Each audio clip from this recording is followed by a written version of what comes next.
Friends, हम आपको जो थर्ड चैप्टर करा रहे हैं वेक्टर विश्लेषण एवं प्रक्षेप गति। वेक्टर में हमने आपको हर तरह का टॉपिक करा दिया है।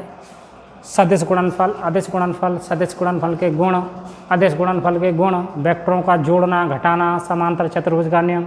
इसके बाद में वेक्टर जब कंप्लीट हो गया तो आपका चैप्टर का जो सेकंड एवं प्रक्षेप्य गति। प्रक्षेप्य गति है क्या? गतियाँ अनेक प्रकार की होती हैं। सरल रेखा में गति, प्रक्षेप गति, घूर्णन गति होते नहीं, वृत्तीय गति, वृत्त में घूमते हैं तो वृत्तीय गति, घूर्णन गति एक अक्ष पर घूमता है, जैसे पंखा घूम रहा है अपने अक्ष पर, चाकी चल रही है, चक्की जो चलाते हैं, मतलब अक्ष के सापेक्ष घूमना घूर्णन गति, वृत्त में घूमना वृत्तीय गति, सरल आवर्त गति, आवर्ती गति। अब यहाँ हमारी बात चल रही है प्रक्षेप्य गति, यानी जब हम किसी पिंड को ऊर्ध्वाधर दिशा से भिन्न अन्य किसी दिशा में फेंकते हैं तो पिंड एक ऐसे गुरुत्व के अंतर्गत गति करता है, एक ऐसे वक्र पथ पर गति करता है, उस गति को प्रक्षेप्य गति कहते हैं। किसी वक्र पथ पर जब गति करता है तो वो गति प्रक्षेप्य गति कहलाती है। जैसे बंदूक से निकली हुई गोली, बंदूक आपने चलाई और गोली मान लीजिए इस टाइप से जाएगी और वो इस तरह से नीचे आएगी, तो ये वक्र पथ पर गति हो गई। या क्रिकेट की बॉल का खिलाड़ी ने बल्ला घुमाया तो वो इस तरह से जाती है। मतलब इस तरह की जो गतियाँ होंगी वो सभी हमारी कैसी होंगी? प्रक्षेप की गति। इसमें अगर इस तरह से मान लीजिए फेंक रहे हैं हम वस्तु को, तो ये हमारा, इसमें दो कंपोनेंट आएंगे, एक हॉरिजॉन्टल कंपोनेंट और एक वर्टिकल कंपोनेंट। हॉरिजॉन्टल आपका ये आ जाएगा ux और वर्टिकल होगा आपका ऊपर की तरफ फेंकेंगे तो uy।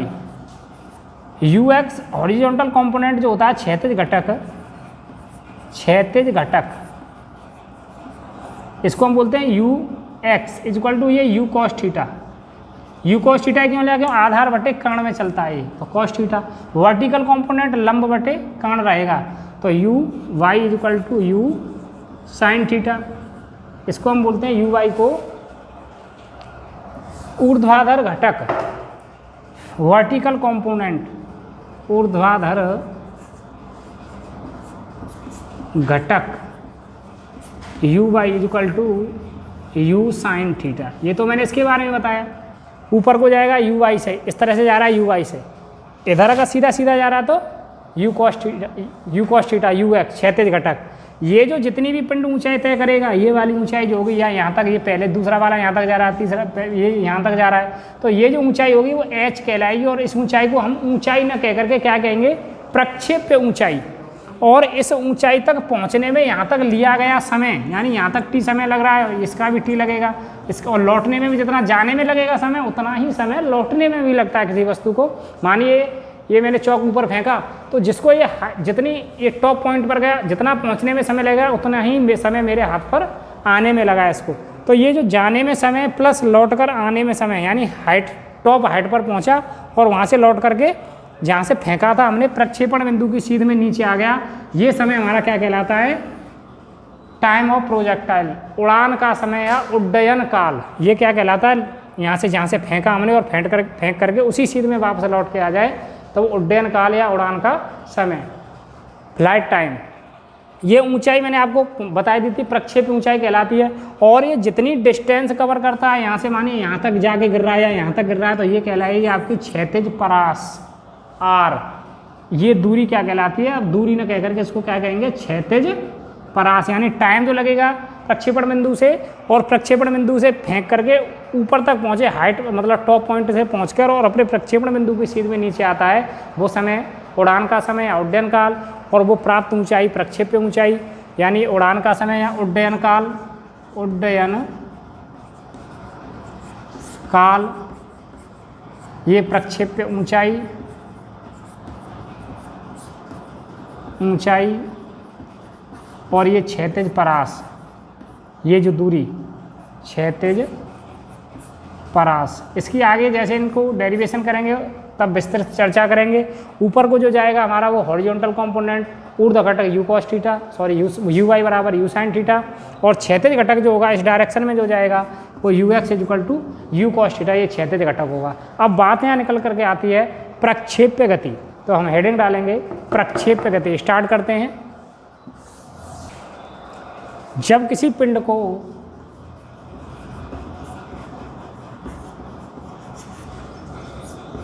पिंड को पृथ्वी तल से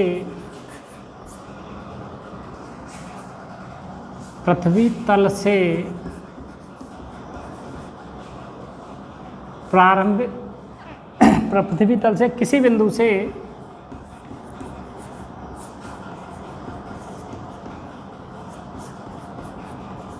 एक प्रारंभिक वेग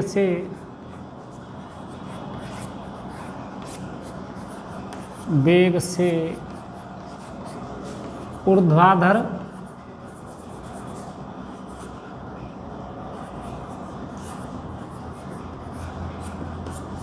दिशा से भिन्न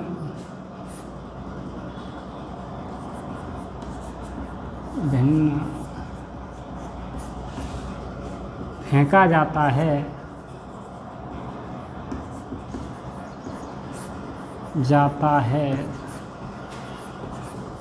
तो वह गुरुत्व के अंतर्गत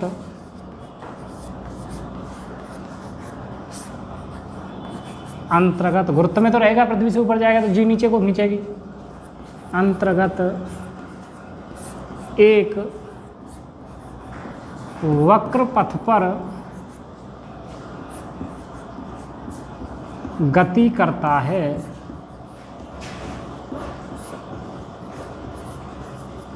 इस गति को प्रक्षेप्य गति कहते हैं।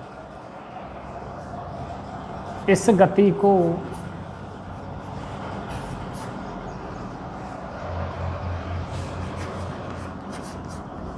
प्रक्षेप्य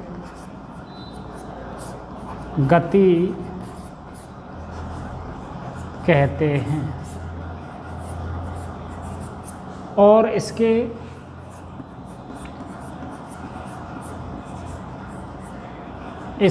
पथ को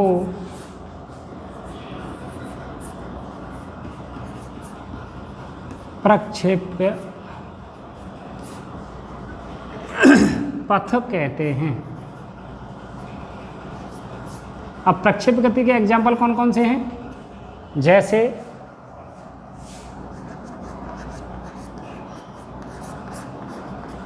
बंदूक से निकली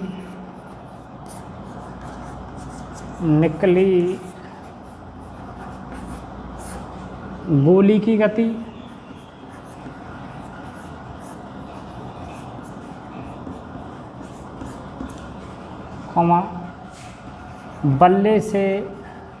बल्ले से टकराई गेंद की गति आदि। इस तरह से गतियाँ जो हैं हमारी वो प्रक्षेप गति के एग्जाम्पल्स हैं। प्रक्षेप गति के बाद में प्रक्षेप पथ की समीकरण, उड्डयन काल, प्रक्षेप ऊंचाई, क्षैतिज परास, इन डेरिवेशन और इनकी डिफाइनों का हम नेक्स्ट वीडियो में आपको समझाएंगे, बताएंगे। तब तक आप इसे नोट करें। Okay, thank you.